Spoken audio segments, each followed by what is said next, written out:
Against the adamant opposition of his advisor, the daimyo Tokugawa Tadanaga chooses to hold a samurai tournament in 1629, in which the competitors used genuine steel swords rather than wooden ones. To everyone's amazement, the opening matchup pits Saigen Irako, who is blind and disabled, against Jinosuke Fujiki, who has one arm. We then see Irako approaching the Iwamata dojo in Kagegawa, famous for the Kogen style, in a flashback from 1622, 7 years earlier, to confront the instructor. Unfortunately, he must first vanquish 2 apprentices before facing the master. Jinosuke Fujiki is the opponent in his first match, which he loses by breaking one of his fingers. Irako must first defeat a stronger adversary to gain access to the sensei. Ushimata, who is equipped with a huge wooden sword, is his next adversary. Irako, who is underqualified, begs to join the dojo, but is rebuffed and wounded by Ushimata. Irako is asked to see Kogen's daughter, Iwamata,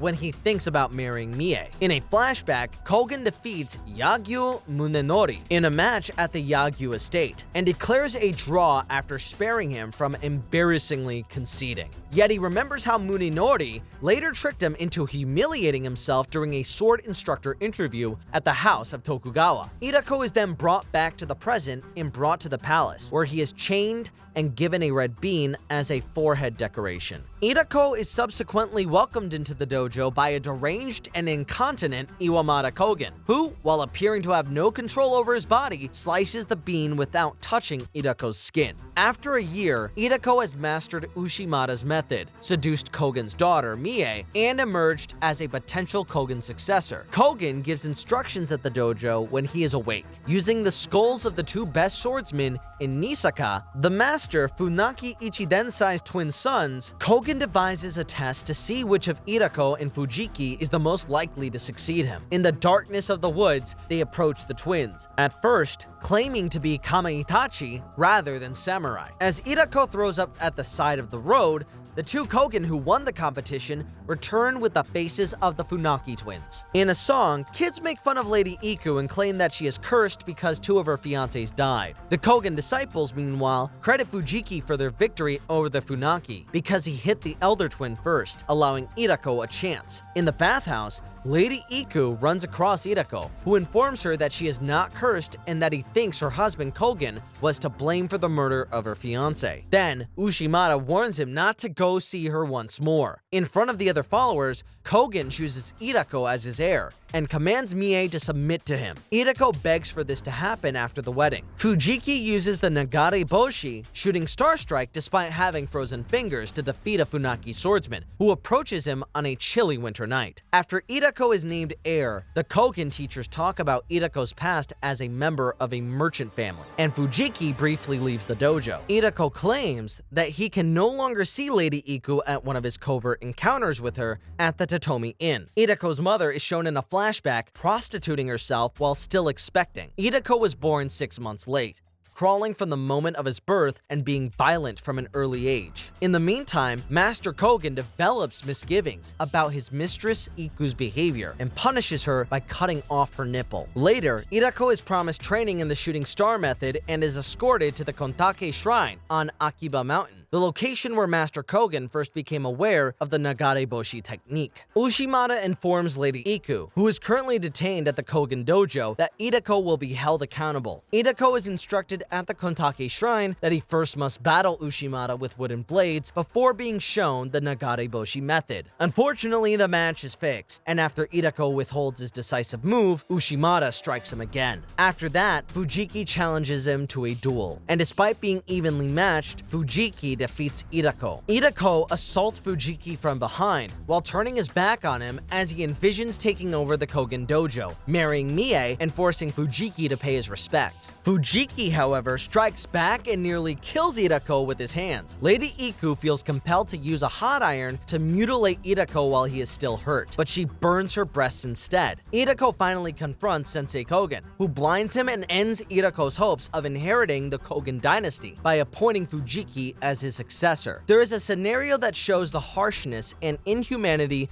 of Tokugawa Tadanaga. When Irako was exiled, bands of Ronin samurai have started stumbling about the nation. Kondo Suzunosuke, a brand new Kogan pupil, kills one of the Ronin after hearing them belittle the Kogan dojo. Kogan is pleased with the young student's intuition and sends Fujiki to give the newcomer proper instruction in the kill. To fight the first swordsman barehanded before mastering Daimokuroku, Fujiki leads a group of Kogan to meet the Ronin. The Kogan samurai slay the other Ronins after he kills the first one, leaving one to spread information about the battle. Once he returns to his room, Fujiki discovers Suzunosuke's head hanging from the rafters. The Kogan instructors discover Suzunosuke's body, but there are no signs of his killer, who killed him with a powerful upward motion. Hikagi Jingoru, a skilled swordsman, is chosen and executed as the fall guy for Suzunosuke's demise. Battle-scarred Hikagi Jingoru is killed by Munakata Shinpachiro, who offers to carry out the plot. But when he gets back, he spots a strange-looking man with a sword standing on a bridge and concludes that he's the one who murdered Suzunosuke.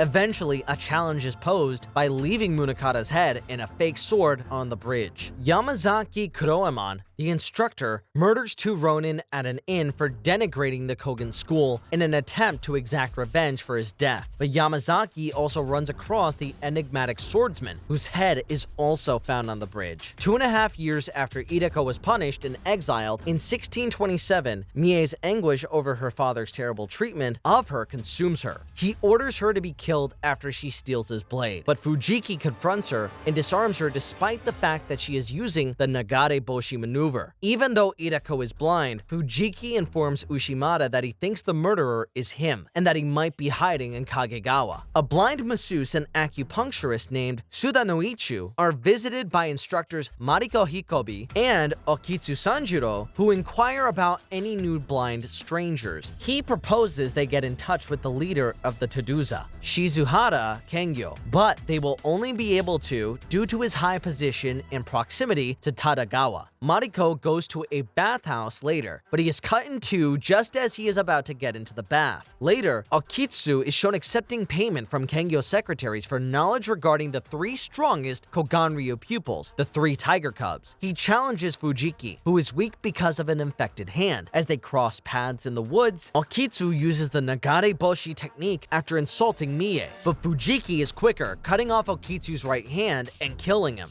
Mie starts to eat once again as she regains her strength. Okitsu was charged with the murder of the Kogan apprentices, shocking everyone in Kagegawa, but conveniently putting an end to the investigation. Before slipping into a state of dementia for 49 days, Kogan furiously accuses Ushimata and Fujiki of selling out the Kogan style for money like Okitsu. A letter inviting the Kogan clan to the palace of the blind Kengyo Shizuhara is delivered after Kogan has recovered. The warrior Sekyun is depicted by Kogan wielding a Spanish rapier rather than a katana. When asked if it was a wazamono, Kogan responds that it is just appropriate for show. Then Kengyo asks Kogan to send Fujiki so they can engage in a demonstration fight. Sekyun will use a rapier, while Fujiki will use a wooden blade. As the fight starts, Kogan advances in Fujiki's place. Irako and Lady Iku watch as Kogan, who is somewhat unprepared, is pierced through the chest by the rapier. But now that he is aware of the method, Kogan uses a wooden sword to deflect the rapier thrust and beat Sekyun with his hands. Sekyun attacks Kengyo after being defeated, but the bodyguard kills Sekyun. Irako later teases Fujiki and threatens to make him the next victim. Ushimata and Fujiki know that Irako is using Kengyo to destroy the Kogan dojo, and that Fujiki was meant to die during the swordplay exhibition. Ibuki Hashinken, Nioya Rokurobi, and Kanayoka Unryusai, three swordsmen trained in the Kogan style, arrive from Noubi dojo as Kogan collapses after exploding in a violent rage. They say that Ushimata asked them to guard the sensei, but Fujiki first puts them through a competence test to determine their competency. Irako challenges Fujiki, who then leaves Kogan in the care of the three swordsmen from Noubi dojo to meet Irako at the shrine on Akiba Mountain. Meanwhile, Kengyo swordsmen ambush Ushimata in the jungle. Ushimata succeeds in killing them, but a poisoned metal claw cuts him. In a flashback, Irako is seen learning how to use his blind sword after being ambushed with Iku by 3 bandits. In the meantime, Fujiki runs into a gun-wielding Kengyo man instead of Irako. He fires at Fujiki, but Fujiki kills him by deflecting the bullet with the base of his sword. Irako and Iku show up at the Kogan dojo while the 2 best swordsmen of the Kogan are away. The 3 swordsmen from Noubi dojo welcome Irako and Iku and enable them to enter the Kogan dojo because they don't pose a significant threat. Irako reads a little poem as Iku plays the biwa. Kogan is then provoked by Iku's subsequent stripping off in order to reveal a tattoo of a dragon fighting a tiger on her back. Nevertheless, Kogan unexpectedly slashes the skin off of Iku's back. When 2 Noubi leap to defend him, he kills them. Irako jumps outdoors and is ready to face Kogan by herself because she fears being confined in a room filled with bloody dead. They fight, and despite being cut, Irako is confident he struck Kogan fatally. Irako watches for Kogan to stumble, but instead hears other noises and manages to stand up and stab the elderly guy with his sword. When Kogan's face was only partially intact, it became clear that he had struck Kogan fatally. After discovering the bloodbath, Fujiki unsuccessfully attempts to resuscitate his deceased master. Ushimata returns 7 days later to find the dojo closed and in grief. Later, when Tadanaga asks Irako what style he practices, he responds, Mumyo Sakanagare. Well, that's it for today. If you enjoyed the video, please like, share, and subscribe.